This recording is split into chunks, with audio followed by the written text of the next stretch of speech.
ನಮಸ್ಕಾರ ವೀಕ್ಷಕರೇ, ಇತ್ತೀಚಿನ ಬೆಳವಣಿಗೆ ಬಗ್ಗೆ ಎಲ್ರಿಗೂ ಗೊತ್ತೇ ಇದೆ. ಆರೋಪಿ ಯಾರು, ವಿಟ್ನೆಸ್ ಯಾರು, ಅಪರಾಧಿ ಯಾರು ಅಂತ ಡಿಸೈಡ್ ಮಾಡೋದಕ್ಕೆ ನ್ಯಾಯಾಲಯ ಇದೆ, ಪೊಲೀಸ್ ಇದ್ದಾರೆ.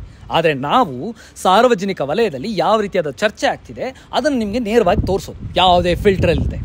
ನಮ್ಮ ಜೊತೆ ಇದ್ದಾರೆ ಕಾಳಪ್ಪ ಅವರೇ, ಇತ್ತೀಚಿನ ಬೆಳವಣಿಗೆ ಬಗ್ಗೆ ನಿಮ್ಮ ಅನಿಸಿಕೆ ಏನು? ಅದ್ರ ಬಗ್ಗೆ ಮಾತಾಡೋದು ದೊಡ್ಡ ಮನುಷ್ಯ ಅಲ್ಲ ಸ್ವಾಮಿ ನಾವು. ಬಟ್ ಏನು ಈ ಬೆಲೆ ಏರಿಕೆ ಆಗಿದೆ, ಅದರಿಂದ ಸಾಮಾನ್ಯ ಜನರು ಸಿಕ್ಕಾಪಟ್ಟೆ ಪ್ರಾಬ್ಲಮ್ ಆಗ್ತಿದೆ.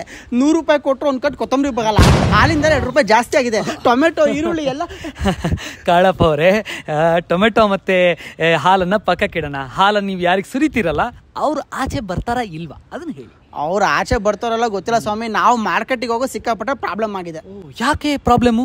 ಯಾಕೆ ಅಂದರೆ ಸ್ವಾಮಿ, ಮೊದಲೆಲ್ಲ ಮಾರ್ಕೆಟು 6 ಕಿಲೋಮೀಟರ್ ದೂರ ಇತ್ತು, ಗಾಡಿ ಹಾಕೊಂಡು ಹೋಗ್ತಿದ್ವಿ. ಈಗ ಪೆಟ್ರೋಲ್ ಬೆಲೆ ಜಾಸ್ತಿ ಆದ್ಮೇಲಿಂದ ನಡ್ಕೊಂಡು ಹೋಗ್ಬೇಕು. ಮಳೆ ಬಿಸಿಲು ಸಿಕ್ಕಾಪಟ್ಟೆ ಪ್ರಾಬ್ಲಮ್ ಆಗಿದೆ ಸ್ವಾಮಿ. ಸರ್ಕಾರ ಏನಾದರೂ. ಕಾಳಪ್ಪ ಅವರೇ, ಪೆಟ್ರೋಲ್ ಬೆಲೆ ಏರಿಕೆಯಿಂದ ನೀವು ತುಂಬ ಬೆಂದಿದ್ದೀರಾ ಅಂತ ಗೊತ್ತು, ಸ್ವಲ್ಪ ಅಡ್ಜಸ್ಟ್ ಮಾಡು.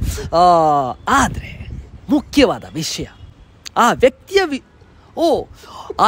ವಿಷಯ ಹೇಳ್ತಿದ್ದ ಕೂಡಲೇ ಅಳ್ತಾ ಇದ್ದಾರೆ ಪ್ರೇಕ್ಷಕರೇ. ಕಾಳಪ್ಪ ಅವರು ನಮ್ಮ ಚಾನಲ್ ಮಾತ್ರ ಅಳ್ತಾ ಇರೋದು, ದಯವಿಟ್ಟು ಸಬ್ಸ್ಕ್ರೈಬ್ ಮಾಡ್ಕೊಳ್ಳಿ. ಕಾಳಪ್ಪ ಅವರು ಯಾಕೆ ಅಳ್ತಾ ಇದ್ದೀರಾ?